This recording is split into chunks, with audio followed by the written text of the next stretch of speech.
gotten a lot of really good feedback. Blurberry shoots us out. We have a lot of people Yeah, watching and listening, yeah, so that's great. That's really yeah. great. Well, hey, welcome to Internet. the. Hello, Internet. You ready to go? Well, hello, everybody, and welcome to the Disney Parks Podcast. My name is Park Hopper John. I come to you from wdwparkhoppers.com. Joining me, as always, is my cohort in crime, my best buddy, your good friend and mine, Mr. Tony Casanova from Disney by the Numbers. Good evening, my friend. How you doing? I am doing pretty good for a Monday. You know, Yeah? Yeah? I got well, yeah. We have a good event coming up tomorrow, Tuesday, so that'll be good. And then I got some things happening already on Thursday and this weekend. So, yeah, it's looking Right. like a fun week, I think. Excellent. Excellent. We're very excited. Do you want to tell everybody what we're doing tomorrow, or just want to leave them hanging as a suspense? Yeah, we could tell 'em. We By the could tell time 'em. they hear it, it'll Yeah, have been but yesterday or earlier in yeah, the week. right, yeah, it'll be over, Yeah, and we'll it'll be be done. telling them about them next week. Right. Right. So go ahead. So we are lucky enough to be on a list where we get invited to speak. No, sorry, we get invited to watch movies when they come out, Marvel movies, Disney movies, and so we're going to go see Captain America: Civil War tomorrow. I, being the nerd that I am, I cannot wait for this. I'm so super excited. I've been reading Civil War in the Marvel app. Getting ready for this, and I think the Marvel universe is about to be shaken to its very core. Yeah, yeah. Everybody is out doing the promotion already. Um, it's Chris Evans was out there. Ashley, whatever the twin sister thing was Olsen, out. Elizabeth Olsen, Yeah, Elizabeth, whatever. The unwanted sister. Uh, the hotter sister, in my Yeah, opinion. Mackie was on, I think, something last night. So they're all out doing the promo for this movie already. Because it's going to hit the theaters on Friday, and they're, promoting the snot out of it. Right. So it'll be good. I'm. Are you a Captain America or are you a Iron Man? Which side of the war are you on, John? Well, if they go the route of the comic book, which it seems to be from a couple of trailers I've seen, I am definitely Team Cap because the one. Have you seen any of the trailers? You haven't seen any of the trailers. You I'm know me. assuming. I don't watch You s- trailers. Okay. I don't want to There, see the movie in 60-second spots. there's a line that Iron Man says that they need to be monitored. And that's kind of where all this comes from. And the ironic thing is, they need to be monitored so they don't create things like Ultron. Wait a minute, who created Ultron? Oh yeah, that was Tony Stark. Yeah. So it's ironic that he's the one saying, "Oh yeah, we need to be monitored." I'm gonna wear Everybody- I'm gonna wear my Iron Man shirt tomorrow. So you wear your Cap shirt. Okay, yeah. I'll do that. You know, you have your Cap shirt, right? Yeah, I do. I'll wear I my have Iron Man shirt. Are you talking about the Iron Man? The The Disney. the DBTN Yeah, the t-shirts. DBTN. Okay, Yeah, cool, yeah. excellent. Hey, before we get into the business of it, we have kind of moved over from Blab as a necessity. We've had a lot of headaches with Blab, so most of you are probably listening to this. But moving forward, here's what we've come up with. We've struck up on a pretty decent idea. So far. We're sharing this on our YouTube page. Love to see you on YouTube. Watch it live. We're also sharing it on live on the DisneyParksPodcast.com. And excuse me, we would love to see you over there. How we're going to handle comments, I think it's going to be a combination of we can monitor comments on YouTube, we can monitor comments on the blog, we can monitor comments on Facebook. So I've got it on Park Hoppers. It's over on the Disney Parks Podcast Facebook as well. You can monitor and chat there. We can also probably monitor and chat the YouTube page as well as comments in the Disney Parks Podcast comments. So until we come up with a better way to do that or figure out a way that everybody needs to be logged into a Google Plus page.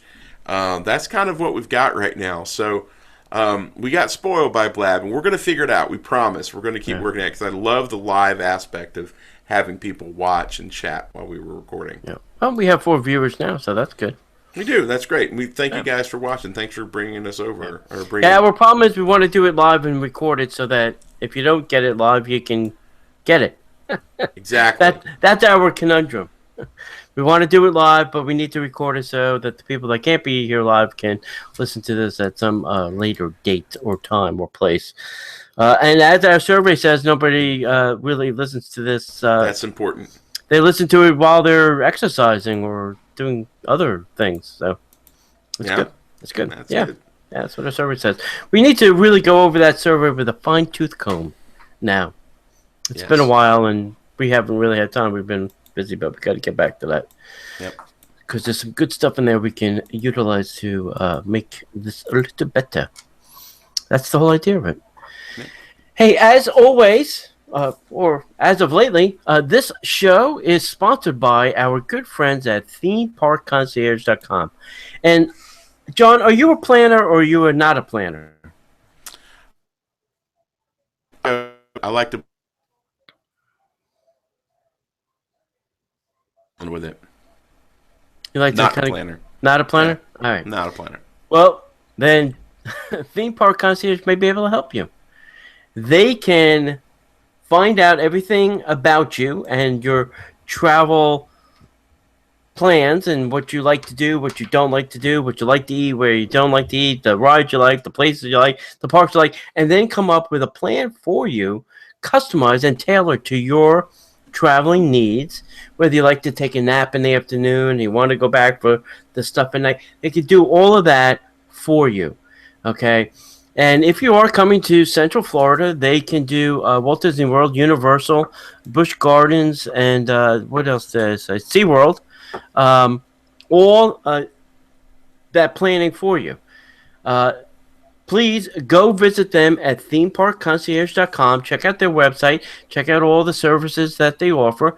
They offer full days and half days. And when we're talking a full day, we're talking from like rope drop to park close. That is a full day. It's not just 8 hours. It could be 12 hours if the park is open for 12 hours. So they can do all that. They also now do Disneyland. And our good friend Shelby, who I've been trying to convince to get back on the show, to talk about those things. He will help them take care of Disneyland with another person. So if you want to contact Ramon and his team at 407-257-9973, you can find them on Facebook at facebook.com/RamonVIP and go visit their newly redone wonderful site called Theme Park Concierges with an S.com. Tell them the Disney Parks podcast sent you, and you'll receive 10% off your total. All right. The next thing up on our list is the Disney by the Numbers T-shirt club. We mentioned this a couple times now. It is an exclusive club that was for the Disney by the Numbers fans and community. And now we're opening up to the Disney Parks podcast community. We feel that we've tested the methodology, and now we can expand it a little bit more. So the way the club works is very simple. At the beginning of each month, you will get an email with a new shirt design, and then you'll have until the 10th of that month to purchase said shirt. After that, the shirt goes away, and then it gets delivered at the end of the month. And then each month you'll get a new shirt. We don't stock these shirts. We don't catalog these shirts. So if you don't get it by the 10th when you're supposed to place your order, it just goes away, and then you'll have to wait for the next month. You are at no obligation to buy any shirt. You can sign up by going to DisneyByTheNumbers.com. And on the left-hand side, you'll see the DBTN T-shirt club. Sign up right there. And then you'll receive your email each month, and you can purchase shirts. Shirts are, you have to be sitting down, a Disney-themed design shirt exclusively for us will only be $13, and extended sizes are only $16, and shipping is $5 up to 4 shirts. So that is a steal, my friends. If you have not bought a Disney shirt, they are now at the $29 to $39.99 for a T-shirt. So getting a shirt for $13 is crazy. Totally crazy. Yeah, exactly. Now, I'm going to talk about this next thing too. We have our meetup on May 14th. It's our Let's Go Fly a Kite. And we are going to have this at Celebration. It's right next to the church. It's called the Corpus Christi Church, I believe. And the address is 1050 Celebration Avenue in Celebration. And that is the city that Disney built and owned. A management company is running it now, but they're still the people that own it. We're going to have our meetup there from 3 to something. We hope it doesn't rain. It's afternoon, 3 to 6. We hope it doesn't rain because it is afternoon shower season, Mayish. And somebody pointed out to me today that I should mention that it's really not a park. It's a big green field. So maybe you want to bring a lawn chair or bottle of water, because it's not that it's far from town, but it is a little bit, couple minutes away from the town. Or if you want a place to sit, you probably could sit in your car, on the trunk of your car or something like that. But you may want to bring a lawn chair if you want to watch us fly a kite and you don't want to be participating. You should do that. So that's a good idea too. I'll probably bring a chair, and maybe I'll stop and get some bottled waters for everybody, a cooler bottle of water too. So that is on May 14th, 3 o'clock. We are going to supply the kites, so don't bring a kite. Our good friends at X Kites sent us lots and lots of awesome kites. We got small kites, medium kites, large kites. We got Disney kites, Marvel kites. We got Star Wars kites. We got lots of kites. Trust me. There is a kite for every person and flavor you can imagine. So you'll fly a kite, and if you don't want to take that kite with you, we'll give you another kite to take home. Because that's just the kind of people that we are. We're going to give you more kites than you can possibly imagine. Right. Yeah. Exactly. All right. So that's going to be great. I'm looking forward to that event. Somebody needs to bring a boom box or something so we can play Mary Poppins. I got my car. Music. I got some tunes we can play. Sweet. Awesome. And the last thing we want to encourage you to do is to make sure that you share the podcast with your friends. Tell everybody about the Disney Parks Podcast. Maybe you can like it and share it on the Facebooks and the Twitter. And we also want to encourage you. We finally got everything lined up, so we're on Google Play. So if you're on iTunes, if you're on Stitcher, if you're on any of the other podcast catchers, we are now officially on Google Play. So there's no reason that you can't listen to the Disney Parks Podcast no matter where you are. So right. Please, thank you for listening. Share it with your friends. Pass the word around, and that's the way that we're going to grow the community. And that's really what it's all about: having a good time, growing a community, and talking about the place that we love the most, which is Disney World. So, all right, I think that's it for the housekeeping. Yep. Tony, are you ready to get into the news? All right, we have a lot of really interesting information from different places here, and we're going to start out by going all the way over to Tokyo Disneyland and Tokyo Disney Sea.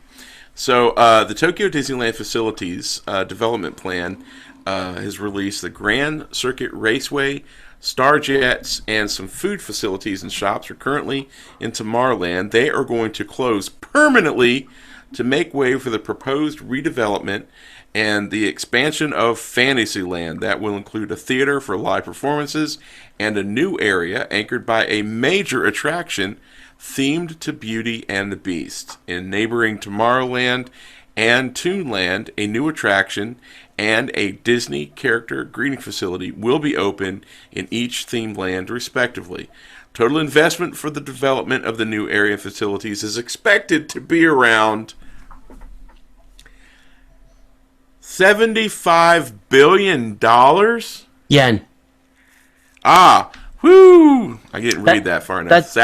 That's $3. 75 billion Japanese yen. Yeah. In addition, plans are being developed for a new version of current attractions and entertainment programs. So they're getting ready to riggedy wreck that place over there. Yeah, and I have to tell you that this list that I collected doesn't even really have all the details. This is just like the Reader's Digest version of everything they threw out. So this is, like I said, the short version of the list. Right? Yeah. Okay. Wow. So next is we have a tentative name for Beauty and the Beast area. This new area opening in Fantasyland will let guests experience the world of the Disney film Beauty and the Beast, with the Beast Castle and the village where Belle lives. The entire environment of this area will make guests feel like they are actually in the film. Located within the Beast Castle will be a major attraction themed to Beauty and the Beast that can be experienced only in Japan. And in the village, there will be a shop and a restaurant. So it feels a little bit like they're taking some of the ideas from our Fantasyland and taking it over to Japan. Yeah, I think it is exactly like that. Yeah. Why not? They've got the plans.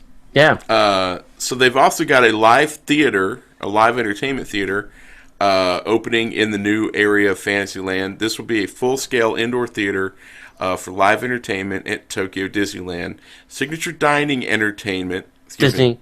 Sorry. Yeah, I was going to catch it. Don't start with me. I'll catch you on all those all those mispronunciations. Oh my God, we'll be here all night. Signature Disney entertainment unique to Tokyo Disneyland and featuring the Disney Friends will be presented in this storybook theater environment. That's cool. Everybody needs a theater. Yeah. So the next part is this new attraction. I think that's going to be like our Club Disney. You think? A multi-purpose building. Oh, yeah, that would probably be... A black box building. Yeah, but it would be a theater, though, right? Yeah, it'll be a theater. Yeah, well, that's cool. Yeah.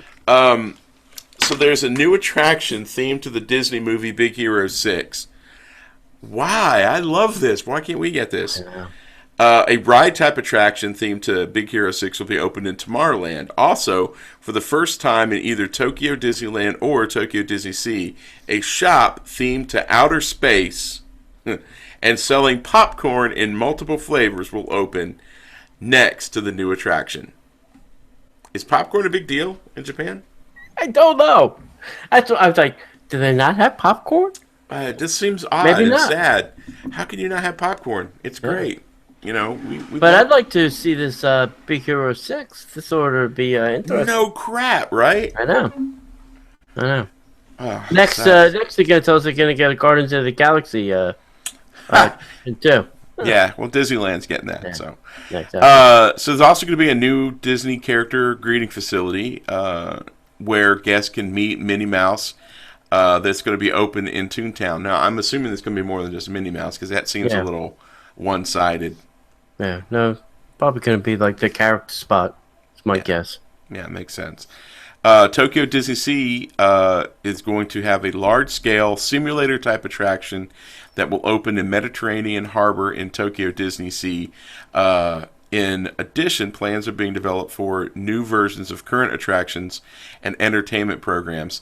So this is making me wonder, they're not going to roll all this out at one time. They'd have to close the park down. No, it's all the way up until 2020. Gotcha. All right. Yeah. A simulator attraction, a la Soarin', will open at Mediterranean Harbor at Disney Sea. This very popular attraction, which has been enjoyed by guests visiting Disney parks outside of Japan, can now be experienced at Tokyo Disney Sea with original scenes and the newest visual images. So that should be fun. They're getting their own version of Soarin'. Yeah. Seems only fair. Yeah, they're going to get I think a cross of Soarin' over California and Soarin' over the world. I think they're going to get a hybrid version. That'd be nice. I think that's a good deal. See, and that almost makes me think, well, if you have 3 theaters now, why don't you give us a choice? Do you want to see the old one, all spiffied up with a new screen, or do you want to go see the new one? That would create so much chaos. You know Disney's not going to go for that. It's a going great to be idea. it's going to be one giant line anyway. Why couldn't you just say which one? You know, two Fair enough. theaters that way, one theater that way. Fair enough. Fair You know? enough. Fair enough. Just Fair enough. tossing it out there, Disney.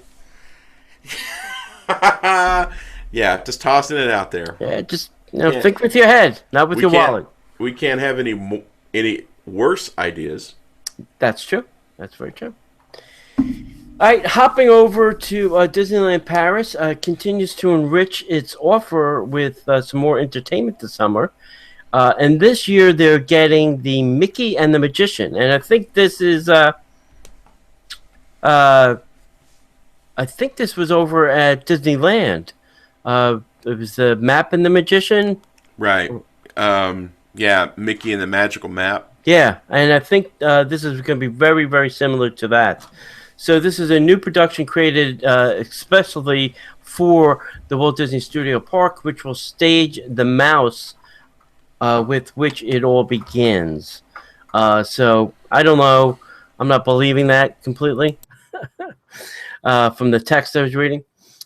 Mickey is about to become a hero of complexity, a completely new story, far from his last master role ceremony.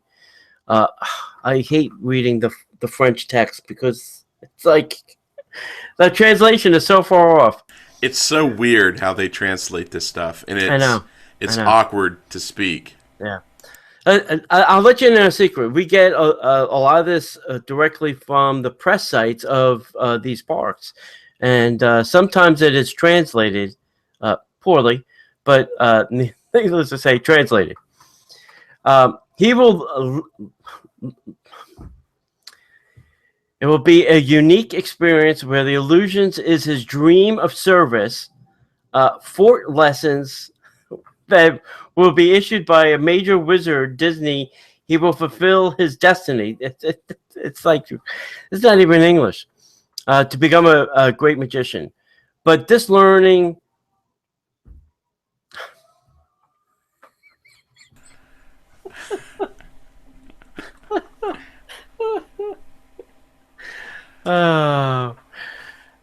let's just say Disneyland Paris is getting a new show, John. Yeah, let's go with that. Good call. Good call.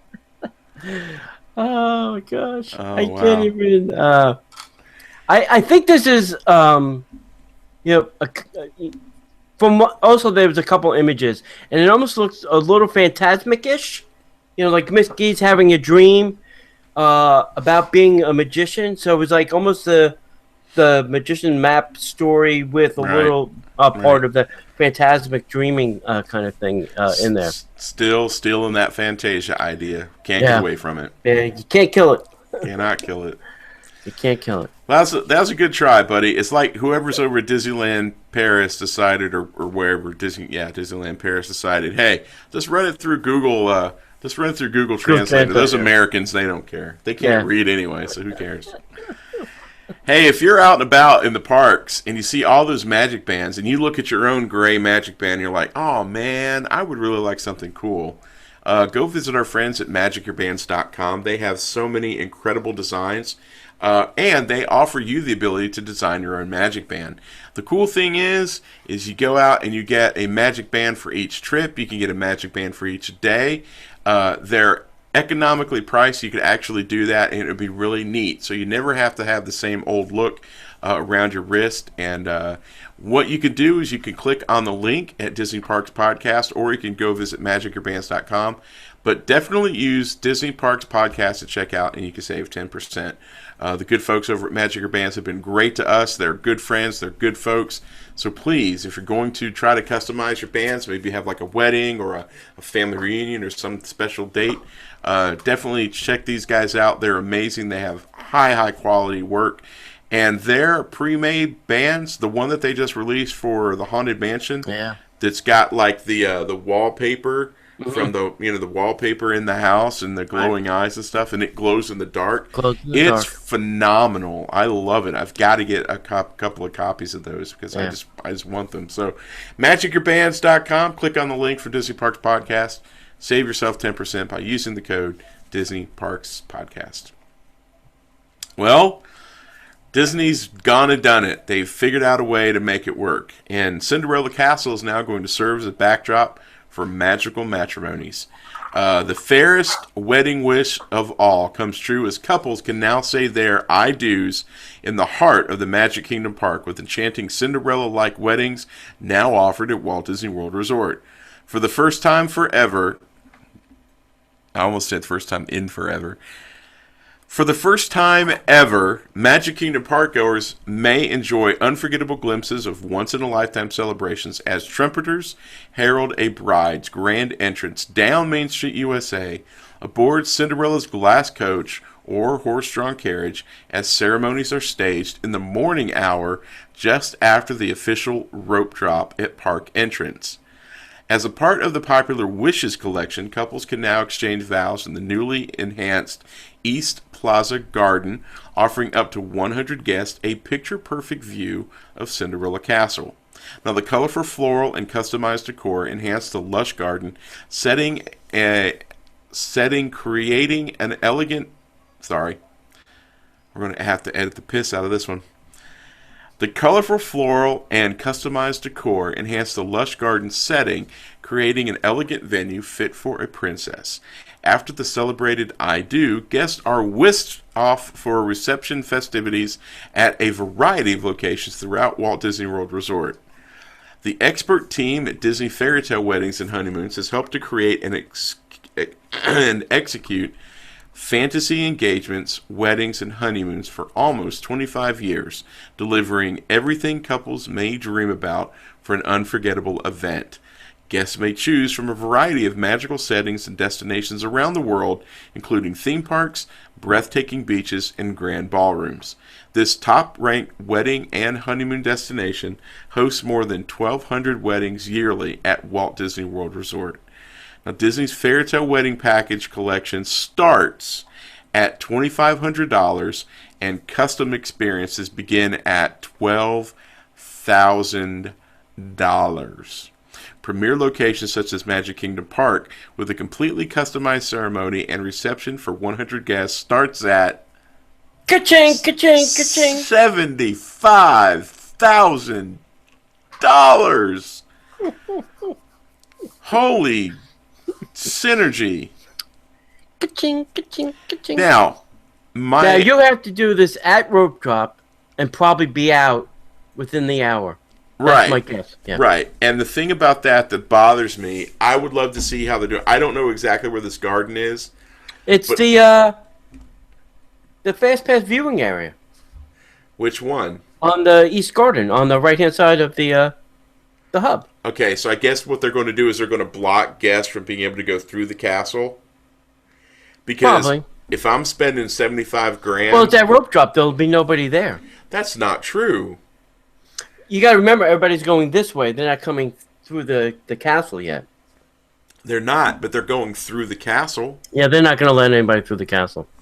I would expect for $75,000 that there's not a guest in the shot at all. I'm Probably sure not. that they've thought about that. But the thing that I found most funny about this article was the fact that the bride can come down Main Street, USA. Mm-hmm. She's all decked out, glowing white robe, veil, and the husband-to-be sitting there next to Mom from Czechoslovakia and Skivo from Tampa and Bruno from Georgia. And they're just trying to get to, whatever attraction, and they're dressed like tourists. Mm-hmm. Oh, Yeah. Listen, they'll probably hold them back, and they'll tell them you have to go to the left through Adventureland, or the right through Tomorrowland and into Fantasyland if you want to get to the back of the park until the ceremony's over, and then they'll just let everybody loose. That's what I assume. I don't think they're going to allow. Listen, if I'm paying $75,000, I'm with you. There better not be anybody in my $75,000 picture shot of the castle. I made a living. I am surprised it's taken this long to get. Oh this yeah, done. me too. Weird, right? Yeah. I made a living as the wedding singer. I was in a wedding band. We charged a lot of money. $75,000, John? No, not $75,000. Sure, change yourself. And I could just imagine. Well, you don't know how good we were or weren't. I can just imagine if somebody is spending 75 grand, how much of a pain in the absolute ass the parents of the bride and groom would be. 75,000 is really not a lot for a wedding. Correct, but you're not gonna. I don't think you're gonna get. I'd like to dig into what the reception means, but 75 grand for a ceremony that you have to deal with tourists and you have to deal with all that traffic and stuff. And when they say guests will be whisked away, Quickly taken out of the park so we can open it up for the paying guests. That's right. Please leave. They're probably going to be whisked away in the same vehicles as they're going to be whisking away all those people that paid for the early morning magic hours. No, I think they're going to go right out the new exit. Oh yeah. To that parking lot where they'll have vehicles.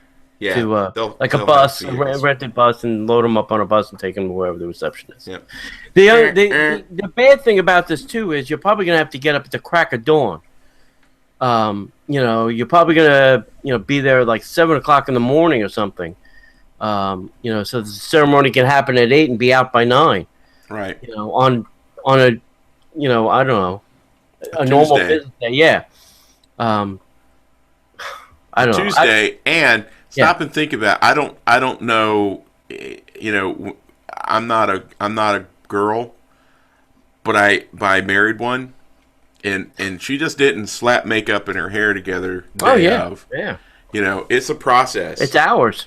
So makeup. You have to get up at like 3 a.m., 3 or 4 in the morning to be prepped to get ready to get married. Yeah. Great concept. I'm just not sure, but you know what? I know a ton of people who will sign up for this. Yeah. Well, we'll see what happens. Yeah. I don't know. I'd like to be there when somebody does this. I'd like to see it in action. Yeah, me too. If you are getting married and you are going to do this, please invite the Disney park. You don't have to invite us. Let us know when you're going to do this so we can just go to the park and check it out for you. Yes. But I'll take some auxiliary video from different angles. We would be willing to attend. I would love to see it. Sure. I would love to see it. Be willing to attend, but I don't want to have to, ding up your $75,000 bill. All right, if you like listening to the show and you enjoy this entertainment, as we like to call it, go visit us at patreon.com. That is patreon.com/Disney Parks Podcast, and you can contribute there. We have many different levels of contribution, as as low as $1, $5, $10, whatever you want. And there's different awards or rewards for signing up. We have a new person, Eva Gibbs. Thank you for your donation. I am going to try to put together something and get it out to the FedEx to you this week. So I appreciate that. We know you didn't want one of the rewards, but we are going to send you one anyway because we are nice people that kind of way. We don't care what you want. Yeah. We're going to do it anyway. We're going to send it to you anyway, whether you like it or not. In a good way, though. That's a good way. Yeah. So I think. What is this? What am I reading? I don't know.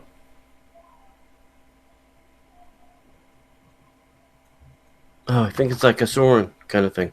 Oh, yeah. All right, so a new version of a popular U.S. attraction will debut in China with the thrilling bird's eye views of Earth's scenic wonders, a.k.a. Soarin'. Imagine a wind through your hair, flight above the Great Wall of China, and lift your feet until they touch the journey of the Great Pyramids of Egypt, or the seat of your pants dash through the Eiffel Tower of Paris. These are just a few of the more than dozen breathtaking and innovative ways guests will be able to experience the wonders of the world on the groundbreaking Soarin' Around the World, which premieres June 17th at Epcot. What? June 17th at Epcot in Walt Disney World Resort. Just after the attraction's world debut at Shanghai Disney Resort In addition to the new film, a third theater will be a reimagined interactive queue, all new interactive queue, I should say, as I've been reading, will be added to the attraction. As the next generation of the popular Soarin' attraction, Soarin' Around the World is an exhilarating aerial adventure and immersive guests in a multi-sensory experience complete with stunning sights, spectacular sounds, and subtle scents. Now, I wonder what we're going to smell this time. Smell-o-vision. Are we going to smell like croissants as we go through the Eiffel Tower? I hope that it smells like croissants because I've been to Paris and what does the Great Wall of China smell like? I don't know, but I know what the streets of Paris smell like, and I hope that that's not part of the show. All right. Guests won't just see these gorgeous landscapes with their eyes. They will use all of their senses to feel, smell, and hear the world through this thrilling experience that could only be created by Disney. This will be employing high-definition laser projected footage and innovative motion-based ride technology, all developed by the Walt Disney Imagineering. Soaring Around the World lifts 87 guests at a time, 40 feet aloft into an 80-foot projection screen dome. The effect is that the guests' entire field of vision is filled with panoramic beauty, giving the sensation that they are actually flying over the globe's grand landmarks, natural and man-made.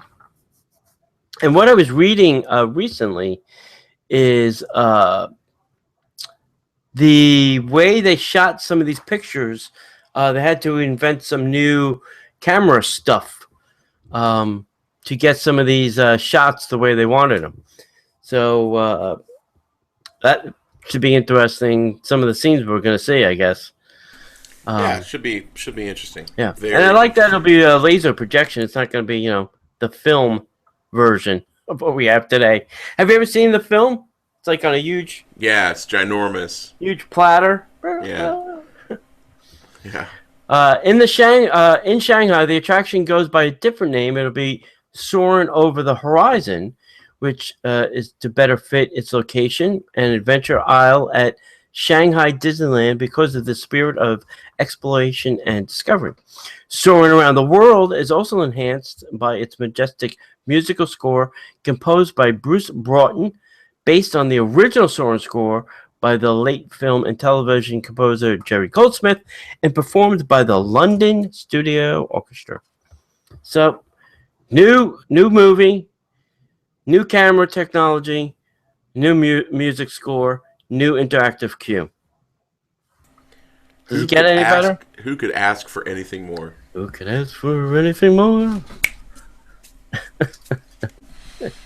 I'm excited. I love Soarin's in my top 3 probably attractions. Yeah. So I do like that attraction a lot. So I'm glad that they are fixing it. I will tell you, if you ever take, I saw it on Adventure by Disney, but I think they offer it now in other behind the scenes. If you ever get a chance, go see the behind the scenes of Soarin'. It's quite an interesting attraction to see. We saw it from behind the screen.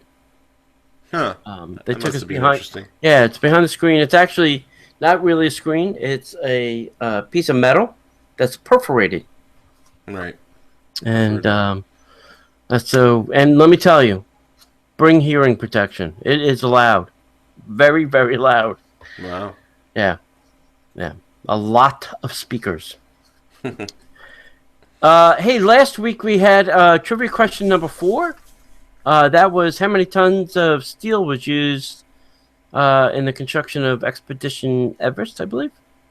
And we have a winner. Jeff Pike was correct with 1,800 tons of steel. Awesome. Yep. And if you don't remember, that is 6 times more than an average office building. That's crazy. It's crazy. Yeah. And the Yeti is still pulling away from it. Still broken.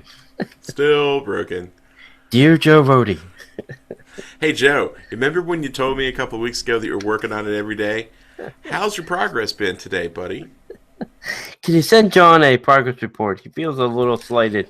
I want a freaking Instagram every day just to prove that you're working on it every day. All right, let's come up with a trivia question, John. Let's see. Page 64. Yeah, you went to page 64. It's close. Question 5. Where's 64? It's right after 63, right? Or fact 5. 64. Scintillating podcasting. Yeah, it's really. Let's go a little bit this way. Fair enough. Yeah, that's not even good.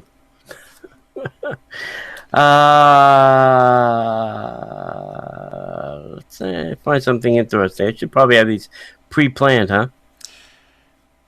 Sure, but coming from the guy that put all the news together, I'm pretty much okay if you take your time because I can edit like a beast.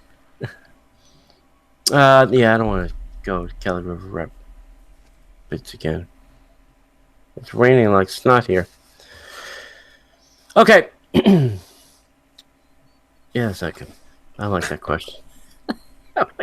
I'm too picky is my problem. All right, here you go. This is a good question.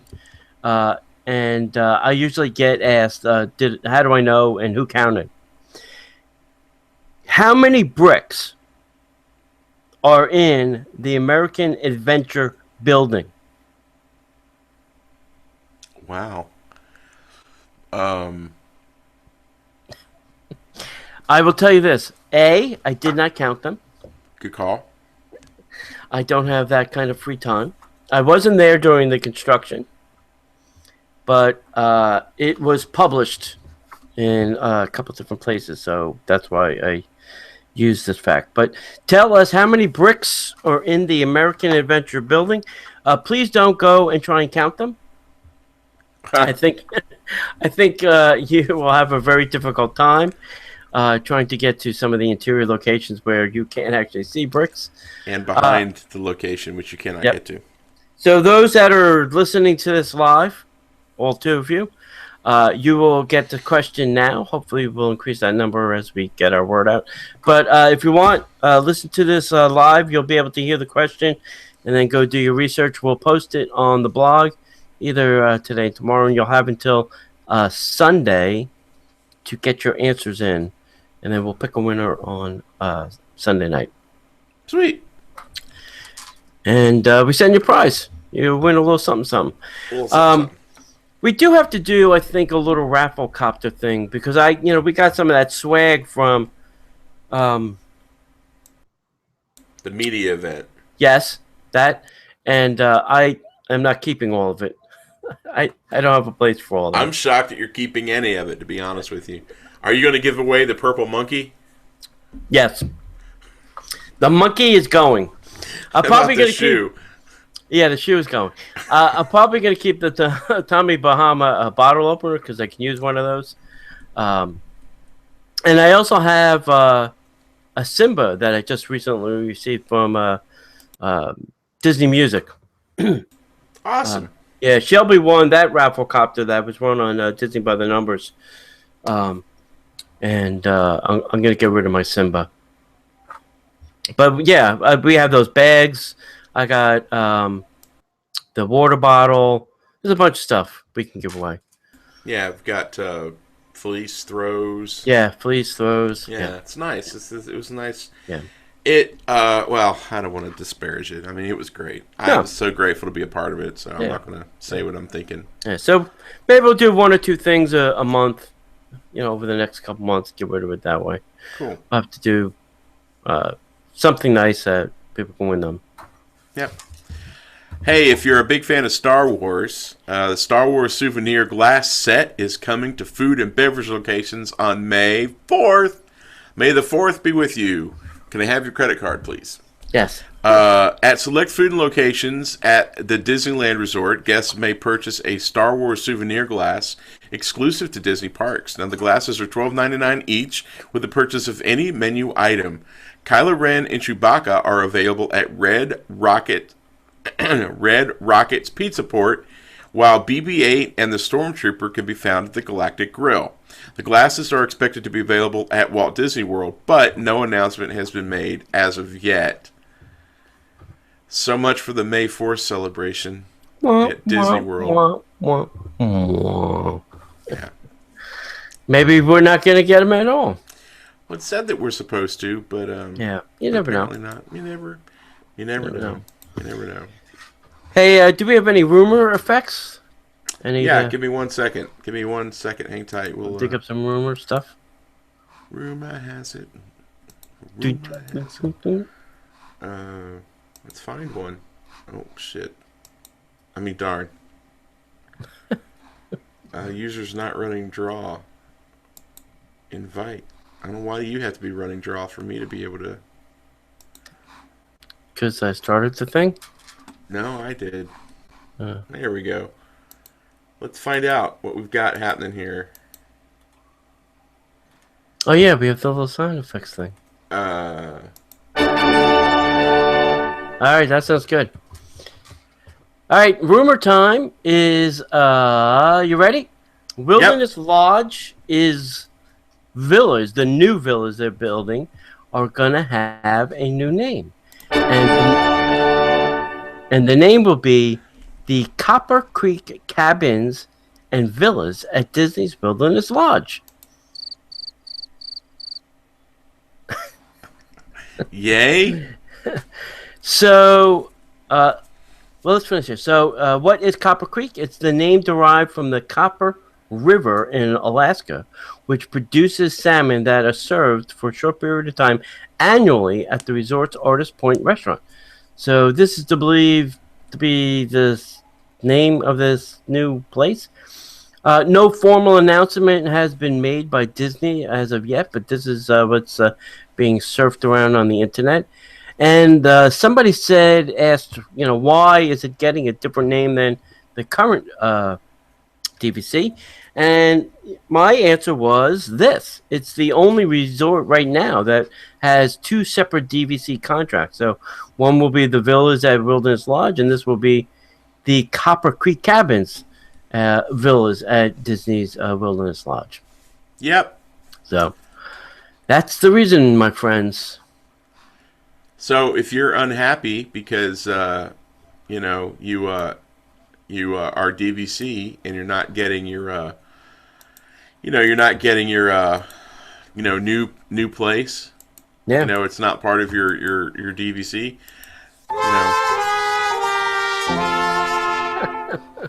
I should mention this side note DVC item I just read.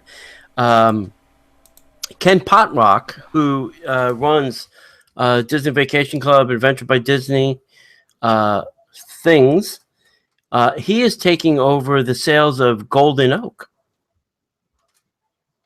Really? Really? So, dear Ken, I would like to use my vacation points to stay at Golden Oak. Yeah. Can you let me know how many points I would need for a Golden Oak home for the weekend? Dear Mr. Casanova, a lot. Your friend Ken Potrock. No, really. I mean, listen, Mr. Potrock, if you are listening, I think you should take one of those, or two, or three, or maybe a dozen, and allow people to use their DVC points to stay there. I think people, not I think, I know people would do that. I know for a fact they would. Who would not want to stay there? John, would you not want to stay there? No, I would like to stay there. I just don't think that Disney's gonna go for that, because it's not so much Disney being the problem. It's the people who've already purchased houses, and not all those houses are vacation rental houses. They're not vacation homes. They're legit homes. People actually, I don't know, crazy thought, live there. I don't think I would want vacation club members coming in. Because my neighbors are my neighbors, and if I have a problem with my neighbor, I can go talk to them. but every week some new yahoos are in the house partying and raising all sorts of hell. I don't think I want that. Simple solution. Each one of those is, its own little gated area. So you have one area that's just for rentals. And then all the yahoos in that neighborhood are all rental DVC members anyway. I could go for that. I think that would be cool. I'd be down with that. See, there's a solution for everything, John. Yeah, always a workaround with you, buddy. Always a workaround. Always turning. Always, because I was thinking the same thing you were thinking. I'm thinking, listen, I already live in an HOA, and I know a couple of people in my townhouse building are renters.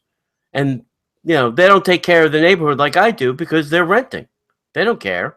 They're gonna leave someday. Unfortunately, I will still be here. So they don't take the same care as I do in the community. So I completely understand what you were saying, but they have all those little gated areas. They just make one with, I don't know, 6 of them. I don't think there'll be a huge demand because it'll probably cost 8 million points. Right. To stay there for a night. But I think they could do it. I think it's a viable solution. I would listen. You'd have to get like 20 of your best friends to pool points to stay in one of those things. Yeah, bro, but it sleeps 6. Okay, we'll figure it out. All right, I get. I'll bring the air mattress. I call the living room. I'm sleeping in the pool. I'll just float. Or the pool house. I'll just float all night. Yeah. All right, so we talked about the collective stemware for Disney and Star Wars that's available at Disneyland on May 4th. And hey, just to rub a little bit more salt in that wound, come celebrate all things Star Wars at Disneyland Park on May the 4th. Check this awesome stuff out. Disneyland Park is the place to be on this special day as we celebrate Star Wars. Now, what I meant to say was as they celebrate Star Wars, because we're not getting this over here at Walt Disney World. You already know that Tomorrowland is filled with new galactic experiences like Star Wars Launch Bay and Hyperspace Mountain. And now, on March 4th, fans can join even more celebrations. Head on over to Tomorrowland Theater for a special screening of an episode from the hit Disney XD animated series Star Wars Rebels. In the fan favorite episode Shroud of Darkness, Kanan, Ezra, and Ahsoka return to the Jedi Temple on Lothal to find out how the Inquisitors have continually been able to track the rebels. Seeking the advice of Yoda, voiced by Frank Oz, the three will experience powerful visions that reveal the future, the past, and old friends long gone. Jedi and Sith alike can find special commemorative merchandise and all new Star Wars collector glasses. And be sure to capture your memories from the day at a unique themed photo location. Then the party jumps into Lightspeed at 6 p.m. at the Galactic Grill stage with the fan celebration where Star Wars trivia and other special surprises will take place throughout the evening. I would probably read into that guest appearances. Mm-hmm. I agree. Yeah. That's great. There are times when I would love to move over to the other coast just to experience it, but I don't understand why our friends at Disney are not allowing us to have an exceptional experience either. I don't know what they have planned here for the 4th. They really haven't announced. I mean, today's the 2nd. Planned. What? They don't have anything planned. I'm telling you. I'm looking for it. Nothing. Yeah. That's a shame. Is it because the park is in such disrepair? Because they keep dismantling more and more things over there? Like the Eiffel Tower? Well, if that were the case, you would think that they would bring more stuff in. I mean, you've shut down a good chunk of the park. I get it. Space is a little limited, but there's still a ton of space that you can use in different places.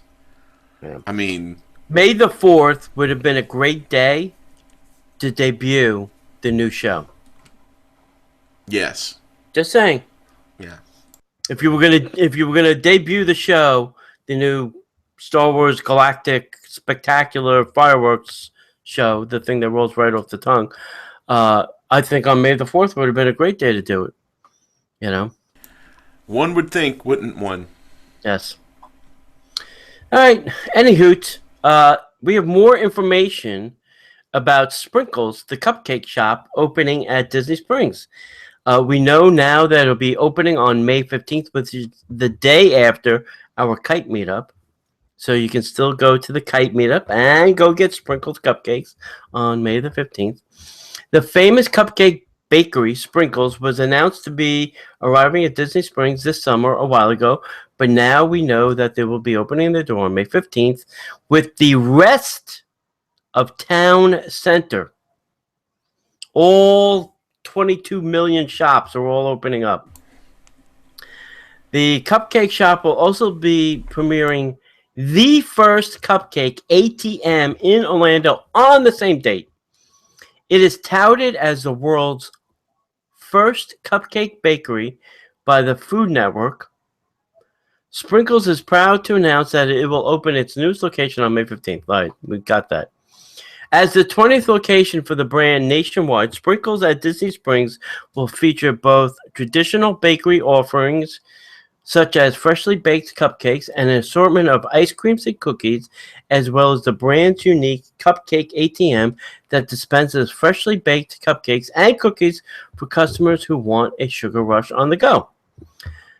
Sprinkles cupcakes are handcrafted from the finest ingredients and are available in a variety of flavors, such as banana, carrot, salty caramel, strawberry, and Sprinkles' best seller, red velvet. And I do like a red velvet cupcake, especially if it's got good cream cheese on it.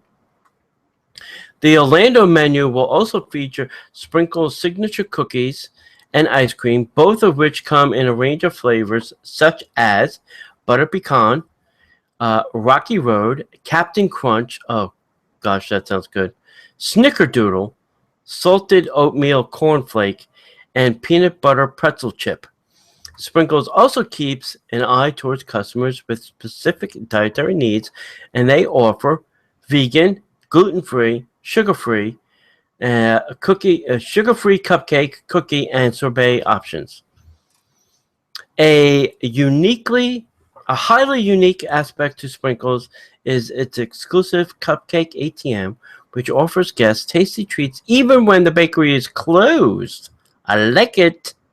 The Cupcake ATM is one of the bakery's most popular offerings, with Sprinkles at Disney Springs, I guess that's the official name, Sprinkles at Disney Springs, becoming the 12th ATM location. The Cupcake ATM can hold up to 400 cupcakes at one time and is constantly restocked throughout the day to ensure freshness. The Cupcake ATM will also carry dog-friendly cupcakes. Yes. So choose wisely. Because we need that at Disney Springs. So when it's 2 a.m., is that a doggy cupcake? Sprinkles will be open daily from 10 a.m. to midnight, and the Cupcake ATM will operate daily from 8 a.m. to 2 a.m. Why is it got to close? If it's an ATM, it's at 24 hours a day? Yeah, but who's going to restock it? It holds 400 cupcakes. Restock it when you close. And if they're gone, they're gone. Right? Okay. You're missing the point there, but yeah, I see what you're saying. Listen, I've been to an ATM that's out of money. Right? Yeah, that's true. But that's a bad customer service experience. That's just a bad day if it's out of money. That's right. Delivery of said cupcakes will be available within a 100-mile radius, online, and through phone ordering. Oh my God. Hello. Yes, I'd like to order. I'd like to order a dozen cupcakes, please. Yes, Disney Parks podcast, please. Yes. Right by the airport. Ring ring. Hi. I'd like to order a dozen cupcakes. Sprinkles at Disney Springs. No. Ring ring. Sprinkles at Disney Springs. Can I help you? Yeah. I understand that you deliver within a 100-mile radius of Disney Springs. There is one in Tampa. No, hear me. You got to go with it. You got to role play it. Okay. Ring ring. Disney Sprinkles at Disney Springs. Can I help you? Yeah, I understand. Do you guys still deliver within a 100-mile radius of Disney Springs? Yes, it's correct, sir. That's incredible. I live in Plant City. Could you send one red cupcake over?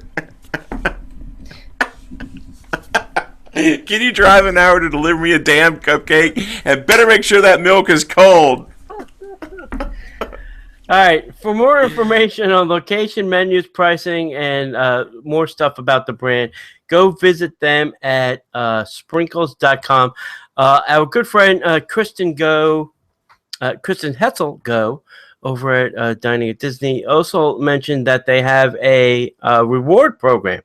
So the more cupcakes you buy, the better chance you have of getting a free one. I am already signed up because I know I am going to be buying many, many cupcakes. And I figured, hey, what the hell, right? So I'm excited for this place. I like cupcakes. I know not everybody's a cupcake fan, but hey, listen, they're gonna have cookies too, and ice cream, and so here is yet another ice cream place coming to Walt Disney World. Looks like I picked the wrong week to start my workout regime. I picked the wrong year to give up ice cream. Yeah, I picked the wrong week to stop eating carbs. I think this is great. I don't want to piss everybody off who's going to listen to this. But I'm definitely gonna try that delivery thing. I'm going to try it too. I love how everybody is now. Well, hey, we want to make sure that we have gluten and vegan and all that stuff. Like, dude, we have one of those in Disney Springs already. Yeah. Mm-hmm. I mean, really? I mean, does everybody need to have that option? To which people out there who are dealing with some of those are going to go, well, hell yeah, I totally understand that. But I just think it's funny, you know.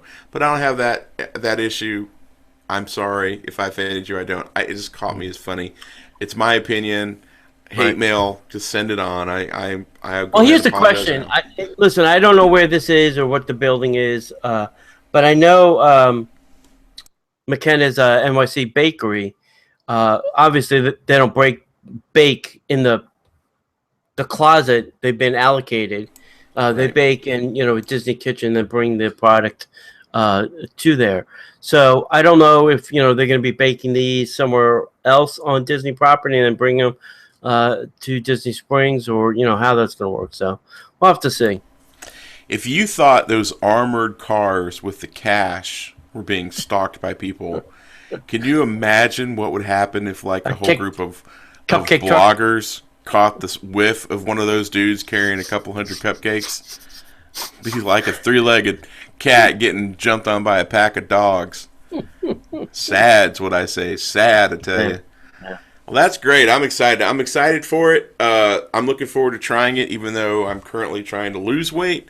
I'd be willing to use a cheat day on an ATM cupcake. Totally worth it. Yeah. All right. So there's a piece of news that I was very excited to see when Guillermo del Toro, who is famous for Hellboy and so many great movies of the darker side, he's got an incredible vision, announced that he was working on a Haunted Mansion movie. I lost my mind. And that was a couple years ago. And I thought it just fell off the plate. It's not something he was going to ever do. But they came back and made an announcement, a live action Haunted Mansion movie directed by Guillermo del Toro has been obviously in the works since 2010. And we thought it fell off the list, but long story short, the movie's been stuck in what they call in the business development hell ever since, and Guillermo has moved on to other projects like Pacific Rim and Crimson Peak. But on Twitter, the writer and director provided a glimmer of hope for fans that are still awaiting his take on Disneyland's world-famous Ghostly Retreat. So I'm very excited by this. If you've seen Pan's Labyrinth or Hellboy, he's going to bring a version of the Haunted Mansion that I think that we will all appreciate. Might be a little dark for Disney, but it's certainly not going to be that Eddie Murphy monstrosity. Yeah. Listen, you have no place to go but up. The bar's been set down here, so you can only do better. You can't do worse. I don't think that's even plausible or possible. That is true, my friend. That is very, very true. All right, I was not shocked to read this next story, but Disney is offering its annual pass holders half off discounts on the after hours event at the Magic Kingdom. You mean they're not as successful as they thought they would be? No, they are not. My goodness. Now, our dear friends Robin and Robin did make the plunge and go one night, so we might have to have them on to talk about that event and their fun times. They should call and get their money back. Yeah, Get a refund on 50%. at least get half of it. Right. Yep. So here's the deal. The event normally costs $150. If you are a pass holder, you can now get this on select days for $75. You have to be either an annual pass holder or a Disney Vacation Club member. So that opens up to a lot of people. Here's the catch. You can only purchase these half-off tickets by calling 407-560-PASS or 407-560-7277, or you have to actually go and get them at the park. You cannot get these online at all, so don't go looking. Right. Listen, from the few things I've read of people that have gone, they really said it's really only 1,000 people in the park. And that is it. They're not overselling this. They're not, they're not saying, oh, it's going to be, just a small, and then you go there and there's 30,000 people. It's 1,000 people and that's it. That's the cap.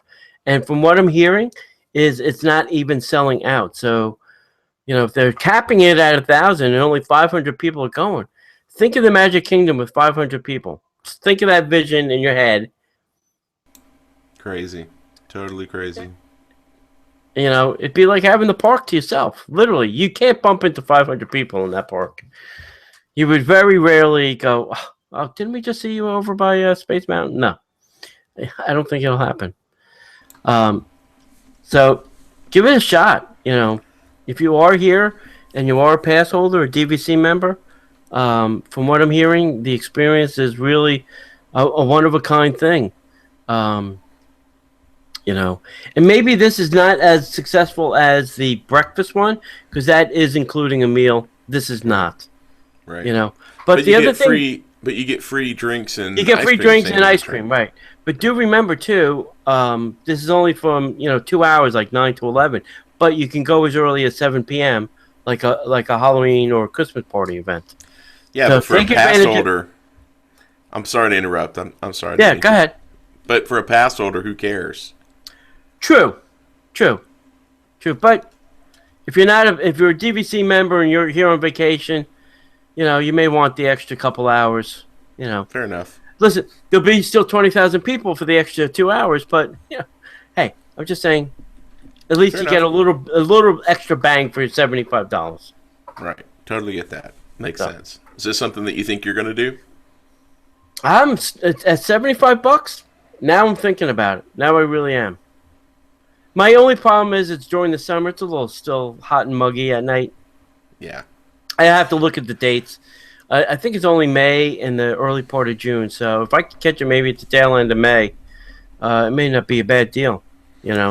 Well, for me, it's still $150 because right. For me and Sid to go, it's I still agree. a little much for 2 hours. Yeah. For what you get, I appreciate Disney doing their best to try to make something work, but it's just not something that we're gonna. Yeah, I would use it as an opportunity to ride the mine train like there's no tomorrow, and then take pictures of things at night that I can never do during the day. Right. Get a nice, beautiful shot of areas with nobody there.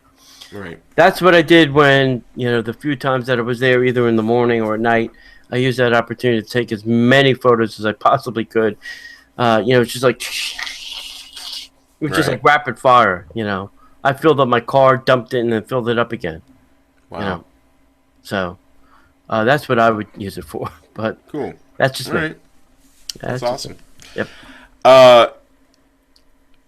I am seriously thinking about buying a ticket to this. I can't go because it conflicts with the West date. Coast. But It's also on the West Coast. well, no, buying a ticket to the West Coast to go Oh. see this. Oh yeah, really. Jodie Benson, Mm-hmm. the original voice of Ariel, has set to reprise her role in The Little Mermaid live in concert. So, the original voice of The Little Mermaid, Jodie Benson, is going to be at the Hollywood Bowl on June 6th. It was previously announced that the star-studded cast would be performing on June 4th and 5th, but now an extra date has been added to include Benson.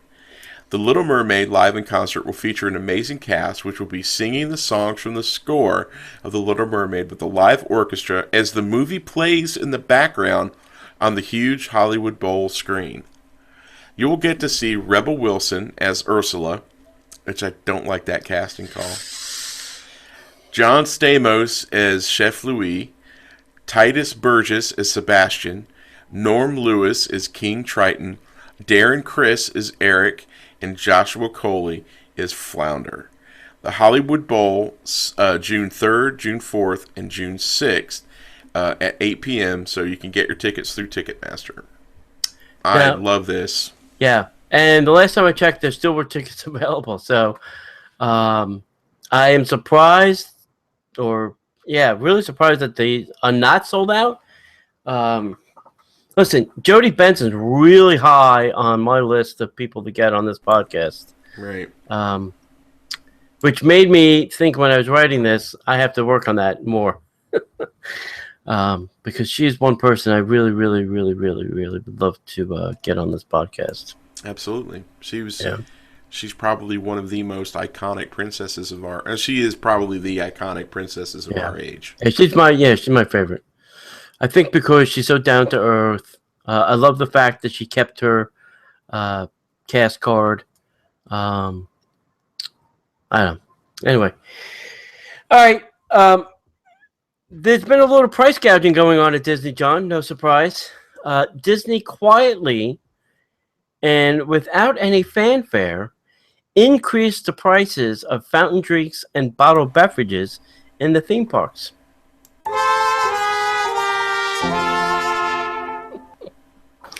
So soft drinks went from $2.99 to $3.29, which is a 10% uptick. Bottled water went from $2.75 to $3, which is a 9% increase. And here's the best. Really, Disney knows how to kick you when you're down. So the largest increase is for all the kid beverages, which includes the juices and the milks. Bottled apple juice rose 18%, and milk went up 35%. Now, Disney is trying to, make everybody healthy. Here's a little Disney check. This is good for you. But we're going to gouge you a good extra 35% for being healthy. If you want to raise your blood pressure beyond normal levels, do a little Googling on the price of a soda. It's about a penny. Yeah, it's like the cup costs more than the water, the soda water. The cup, the lid, and the straw cost more than the soda. Right. Yeah. Yeah. Just do a little research on that, and that's going to piss you right off. Listen, my father owned a restaurant. I know what soda costs. It's pennies. It's pennies. Yeah. Pennies. Now, soft drinks went from $2.99 to $3.29. Mm-hmm. That's just one price. That's what about the other sizes? The other three sizes, right? Two sizes. Yeah. Everything went up 10%.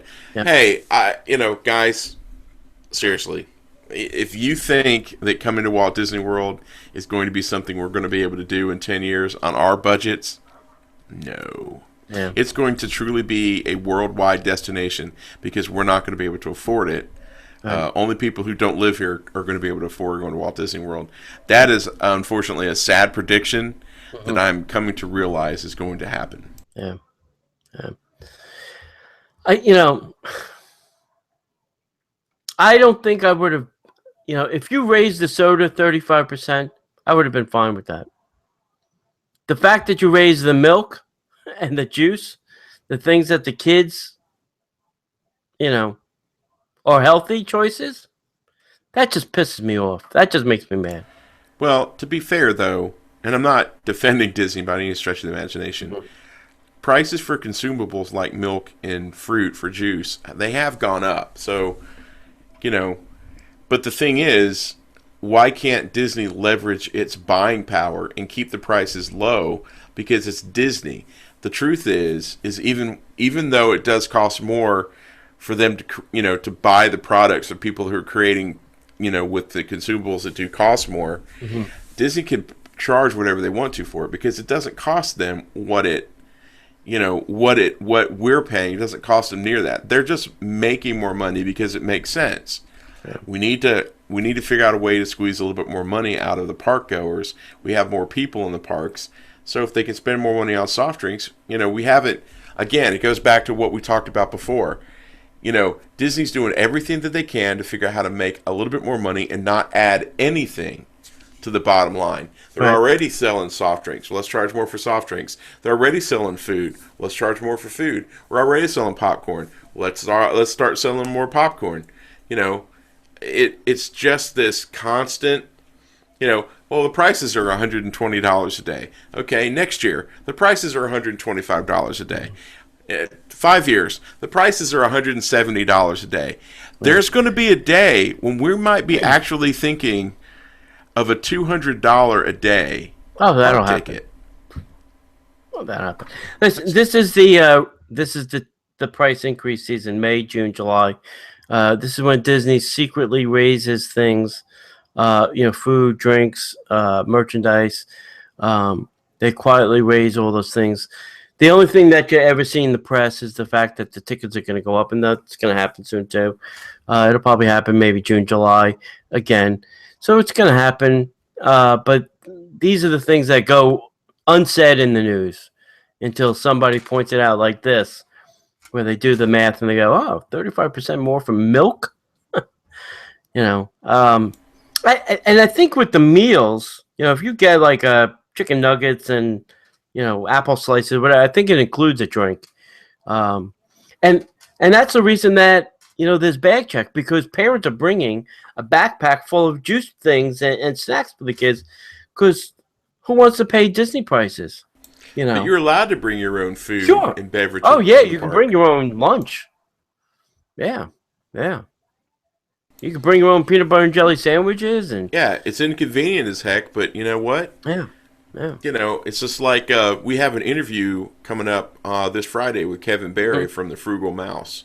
Right. And he's got great ideas to save money, but as much of a pain in the butt as it is, if you pack a lunch and a bunch of snacks and pop them in a bag, you spend the $12 and get a locker, you don't have to deal with it. You don't have to carry it around. It's Is that how much a locker costs? I don't even know how much a locker costs. I think a locker costs, like, you have to initially put down like $15-$20, and then you give the key back, and I think the locker really only costs you like $5 to $10 a day, if that.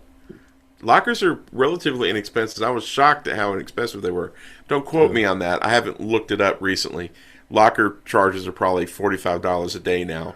I always thought that they should also have lockers in the back of the park, not always in the front of the park. Yeah, crazy, right? That's crazy that they wouldn't have lockers back there. Put them, I don't know, back in Tomorrowland or something, or, I don't know. I always thought that they should be further back in the park where the guests are, rather than in the front of the park.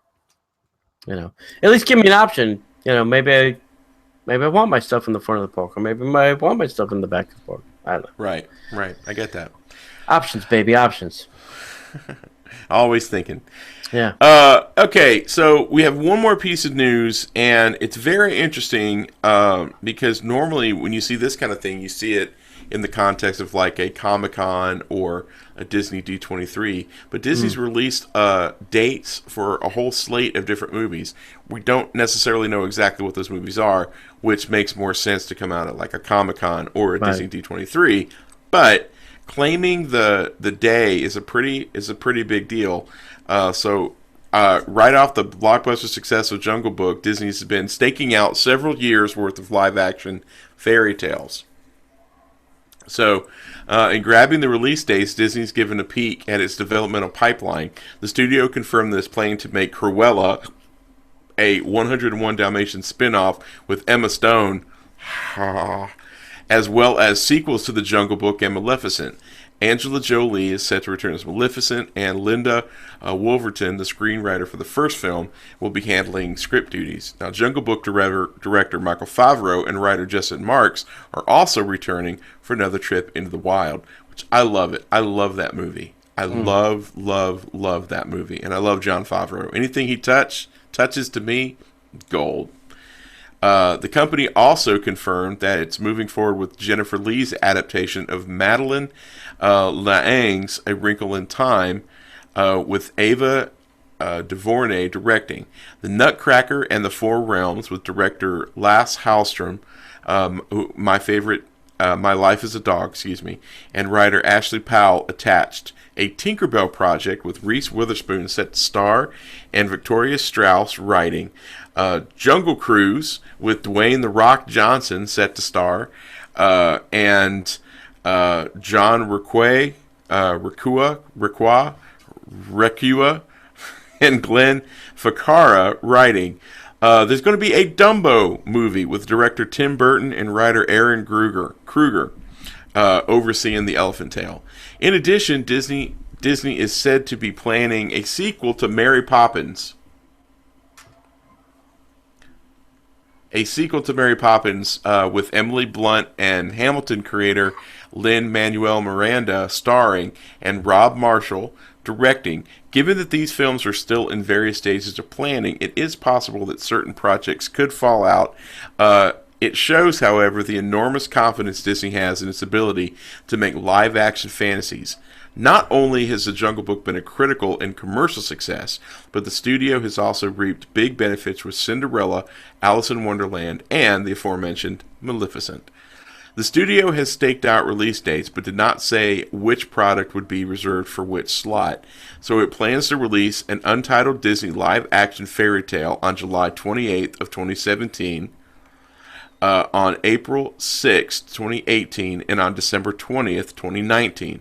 The company will also release live-action movies on August 3rd of 2018 and December 25th of 2018.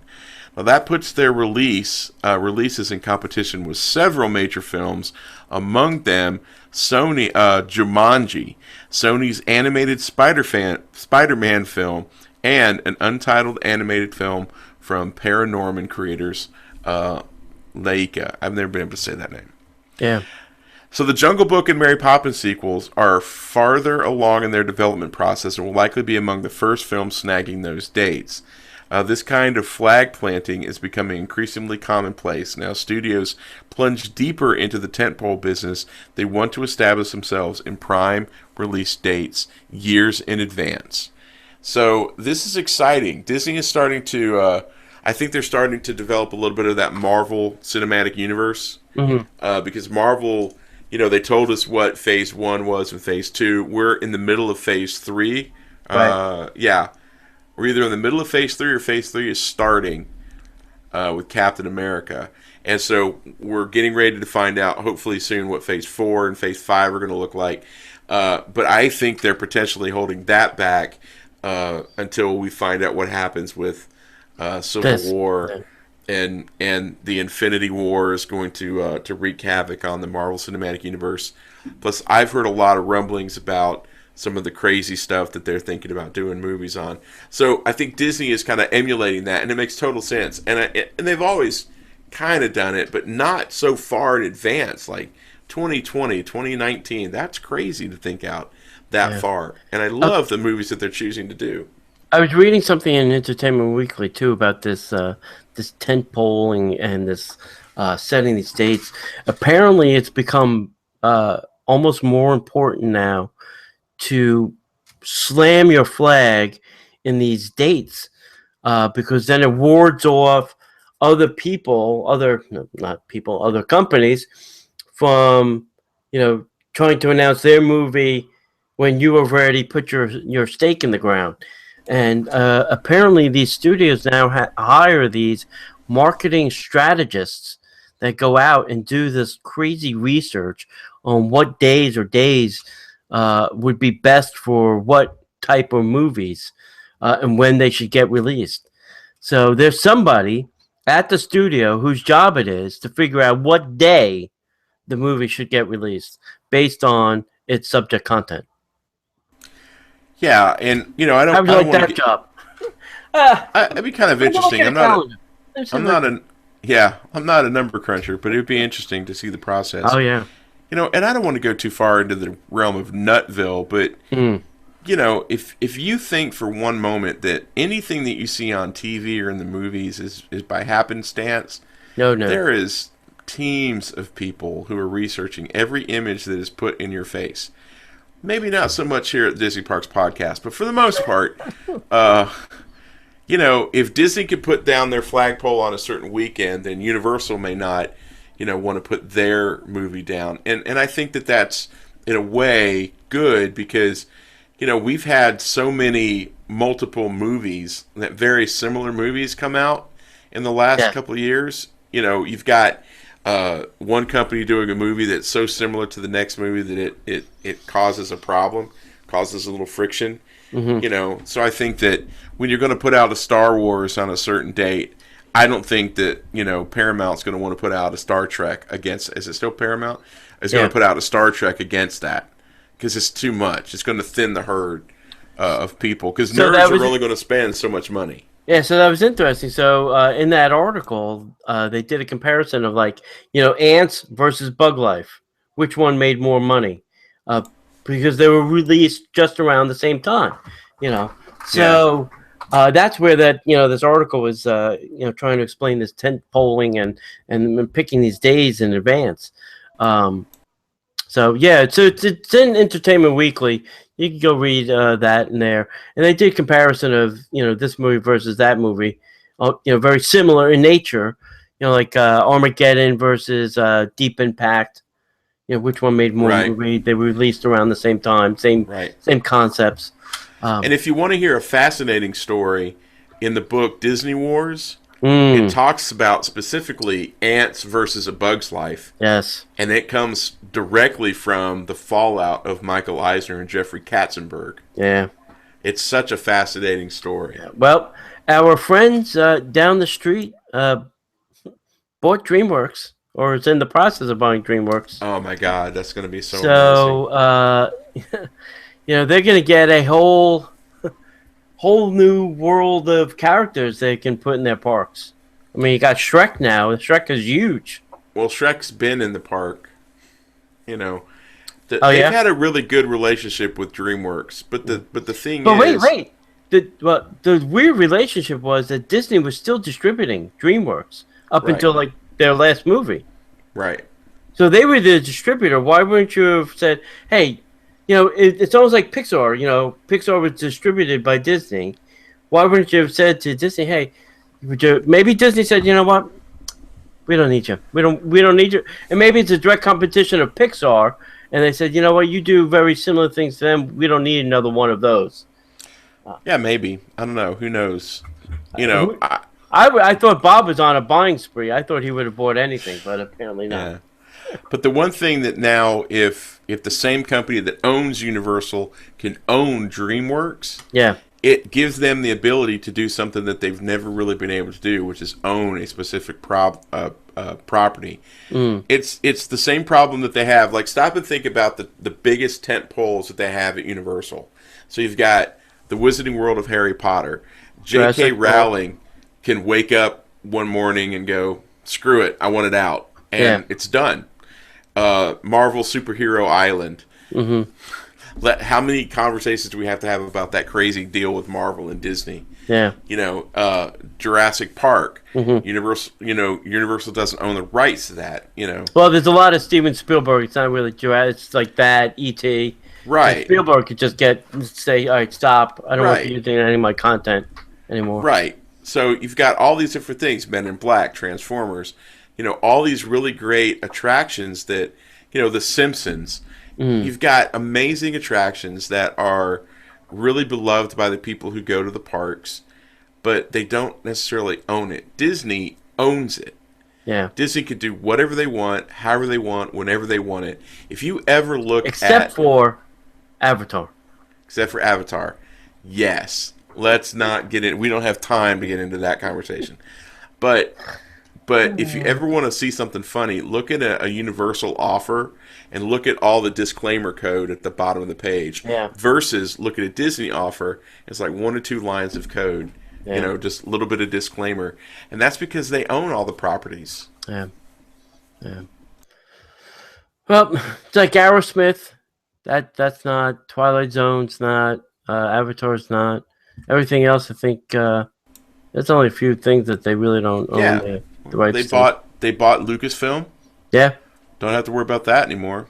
Bought Marvel. Don't need to worry about that. Bought Marvel. They already own Pixar. Yep. They're good to go. Yeah. Yeah. Well, I think that puts a fork in it, huh, John? We have anything else we need to chit chat from Flam? Nope, I don't think so. This is going to go out on May 4th, on Wednesday. So May the 4th be with you. And guys, just think about the time that we live in. We're talking about Star Wars movies. We're talking about Disney live-action movies based on Disney properties that we already love. We're talking about Marvel, years worth of successful movies. This is just a great time to be a fan of Disney, even though I think sometimes we get a kick in the gut about the parks. It's still a great time to be a Disney fan. Right. As we say around here, kiddies, we'll see you in the parks.